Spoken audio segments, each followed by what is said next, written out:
শুরু করছি প্রতিদিনের খবর, সমাজ সচেতনমূলক খবর। পেটের মধ্যে গেঁথে রয়েছে ছোট এলইডি বাল্ব। এক ব্যক্তির পেট কেটে শেষমেশ ক্ষুদ্রান্ত থেকে সেই বাল্ব বের করে তাকে বাঁচালো এসএসকেএম হসপিটালের চিকিৎসকেরা জানিয়েছেন, বছর দেড়েকের ওই শিশুটির অবস্থা এখন স্থিতিশীল, তাকে পর্যবেক্ষণে রাখা হয়েছে। হাসপাতাল সূত্রের খবর, দক্ষিণ 24 পরগনার বাসিন্দা রিক গোলদার কয়েকদিন আগে খেলতে খেলতে আচমকাই ছোট এলইডি বাল্বটি খেয়ে ফেলে। বিষয়টি জানতে পেরে ছেলেকে স্থানীয় চিকিৎসকের কাছে নিয়ে যান তার মা বাবা।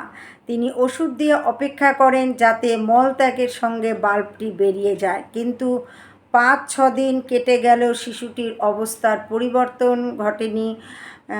পরে তার সাথে তার পেটে ব্যথাও শুরু হয় এবং শিশুটির চিকিৎসকেরা জানাচ্ছেন ওই শিশুটিকে কিন্তু তার পেটে ব্যথা শুরু হয়, আর তার সাথে কিন্তু তার পেটের এক্সরে করেও পরপর 3 দিন এক্সরে করে দেখা যায় যে বাল্বটি একই জায়গাতে রয়েছে এবং বাল্বটির এক কোণা তার সেই তারটি ক্ষুদ্রান্তের একটি জায়গার সাথে আটকে রয়েছে। তা সেইখানে এরপরে ওই রেককে নিয়ে এসএসকেএমে আসেন পরিজনেরা। শল্য চিকিৎসক বিভাগে ভর্তি করে শুরু হয় তার চিকিৎসা। সেই সময় গ্যাস্ট্রোএন্টারোলজি বিভাগের চিকিৎসকেরা একবার চেষ্টাও করেন ক্ষুদ্রান্ত থেকে এলইডি বাল্বটি বার করতে, কিন্তু সেই চেষ্টা বিফলে যায়।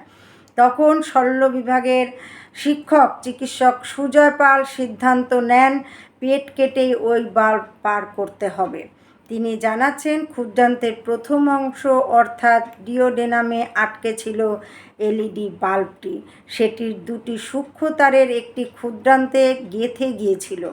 পেটের পেছনে যেখানে রক্তের বড় শিরা থাকে ঠিক তার পাশ দিয়ে ফুঁড়ে বেরিয়েছিল ওই তারটি, যে কারণে কোনোভাবে বাল্বটি বার করা যাচ্ছিল না।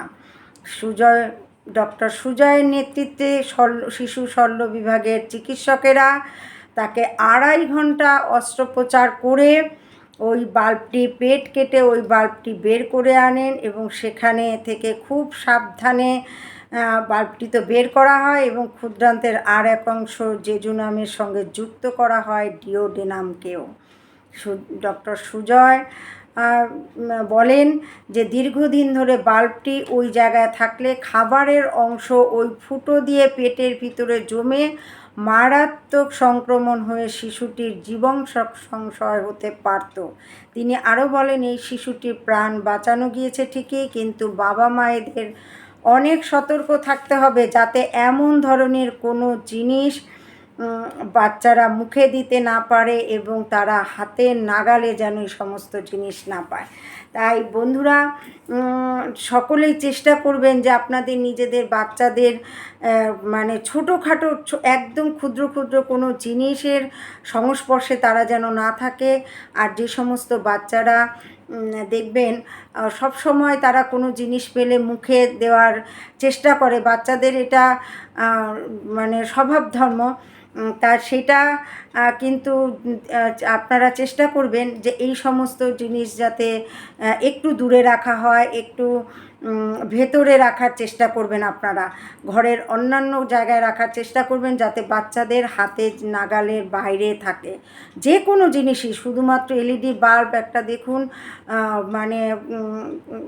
কত মারাত্মক একটা জিনিস বাচ্চাটা খেয়ে ফেলেছিল, যেটা অনেক বড় কিন্তু বিপদ ঘটাতে পারতো যদি তার মা বাবা যদি খেয়াল না করতো যে বাচ্চাটি এলইডি বাল্ব খেয়ে নিয়েছে। তা এই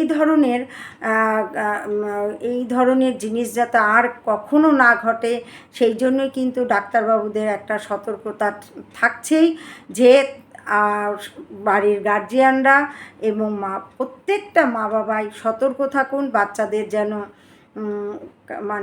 ছোটোখাটো জিনিসের ধারে কাছে আসতে দেবেন না।